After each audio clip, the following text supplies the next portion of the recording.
Nah, kemudian yang berikutnya tentang perintah Nabi agar kita membaca Al-Quran itu sesuai dengan apa yang diajarkan oleh Rasulullah Sallallahu Alaihi Wasallam. Nah, hanya saja kan kita tidak tahu bagaimana cara Nabi membaca Al-Quran, kan itu masalahnya ya. Jadi tidak ada yang tahu bagaimana cara membaca Nabi itu. Hanya saja kita hanya bisa mendapatkan apa yang diajarkan oleh para ulama. Nah, di sini ini memberikan penjelasan bahwa membaca Al-Quran itu seharusnya digurukan. Maka ada istilah namanya musyafahah. Ya, musyafahah. Jadi talaqi. Jadi berhadapan dengan guru. Ya, nah di surat Al-Qiyamah, ya di surat Al-Qiyamah itu juga ada ayat yang disampaikan oleh Allah Subhanahu wa taala, la tuharrik bihi lisanaka lita'jala bih. Inna alaina jam'ahu wa qur'anah fa idza qara'nahu fattabi qur'anah. Jadi ayat itu menceritakan bahwa Rasulullah Shallallahu alaihi wasallam itu ketika beliau mendapatkan wahyu gitu ya. Ketika beliau mendapatkan wahyu itu Rasulullah bergegas ingin cepat hafal. Tapi ditegur oleh Allah, la tuharrik bihi lisanaka lita'jala bih. Jangan kau gerakkan lesanmu untuk membaca Al-Quran itu dengan terburu-buru. Maka di situ membaca Al-Quran dengan buru-buru itu tidak diperkenankan. Ya kan? Nah, kenapa Nabi terburu-buru itu? Karena beliau ingin cepat bahwa apa yang beliau dengar dari Jibril itu langsung hafal. Padahal Allah sudah berjanji. Ya, Allah telah berjanji kepada beliau Rasulullah Shallallahu alaihi wasallam, sanuqri'uka fala tansa. Jadi aku akan membacakan Al-Quran ini kepadamu dan kamu tidak akan pernah lupa.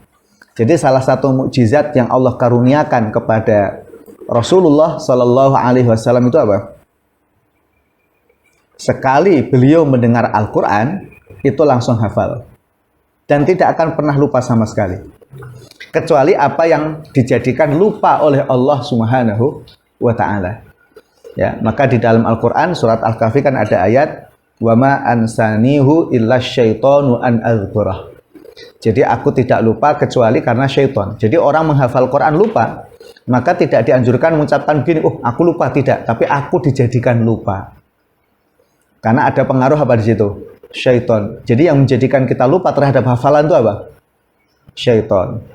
Nah, gitu. Jadi syaitan yang begitu kuat melekat di dalam diri kita sehingga kita menghafal Quran nggak hafal. Waduh. Nah, syaitan itu menempel pada diri orang kalau orang itu ahli maksiat. Maka orang dalam thalabul ilmi kalau banyak maksiat ilmunya susah nempel. Ya, maka supaya ilmu itu nempel apa? Kurangi atau hindari maksiat.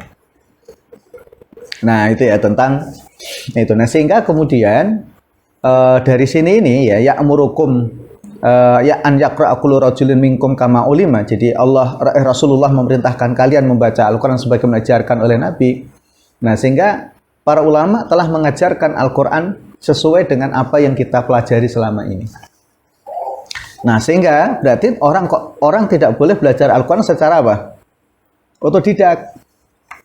Karena yang berbahaya apa? Pada cara pengucapan. Ya, apalagi kalau orang membaca Al-Quran itu dari Al-Quran yang ditulis apa? Latin. Karena ada itu ya surat Yasin. Ya kan? Nah, Yasin. Terus kemudian di bawahnya juga Yasin wal Qur'anil Hakim. Karena translate dari Arab ke Latin ini bahaya, susah untuk mengepaskan. Misalkan penulisan short, shin, ya kan? Sin, sa, itu kan beda-beda. Orang kalau tidak ngerti apa namanya huruf aslinya, itu kadang-kala ya dianggap podo kabeh, ya enggak? Kabeh dianggap podo. Ya, jadi ya beda. Ya mungkin nanti kita juga perlu latihan ya. Ada latihan vokal itu yang babi bu bab. Nah, misalnya gitu ya. Bu bam bani babna minal mubni mabi bam bani ba gitu ya. Nah, kemudian yang kedua, yang berikutnya Nah, sehingga kemudian mempelajari ilmu tajwid itu adalah sebuah keharusan.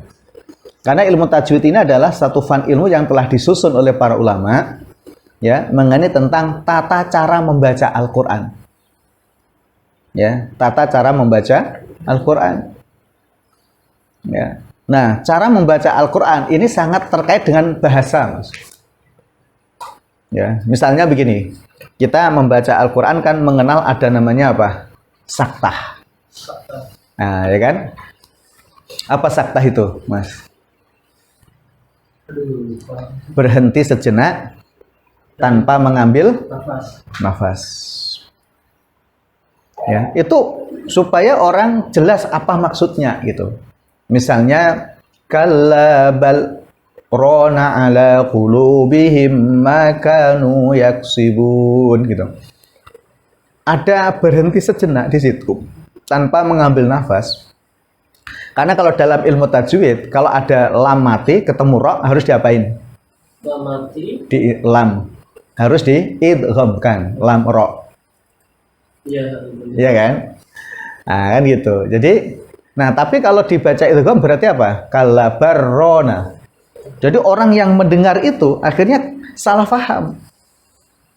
Kok baron? Baron berarti dua daratan dong artinya. Tapi kalau kalabal rona, nah itu jelas. Nah itu contoh dan itu cara pengucapan. Kenapa ada ismam? Kenapa ada imalah? Nah gitu. Itu penjelasannya itu di bahasa semua. Ya, waqila man rok. Nah, itu kalau dibaca marrok non mati ketemu rok harus dibaca apa? Idgham lagi kan? Diidghamkan. Karena harus diidghamkan berarti kala apa namanya? Marrok. Waqila marrok. Apa itu makna marrokun? Jadi marrokun bisa bermakna sayur, bisa jadi makanan yang seperti sayur. Marok. Jadi kan beda nanti. Nah, itu contoh kan.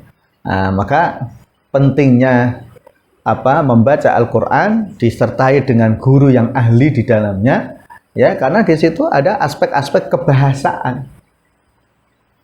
Ya, ada aspek kebahasaan. Ya, maka nanti itu ya kalau sudah aspek kebahasaan, nanti materinya bisa lebih luas lagi dalam ilmu nahwu dan shorof. Nah, gitu, Mas.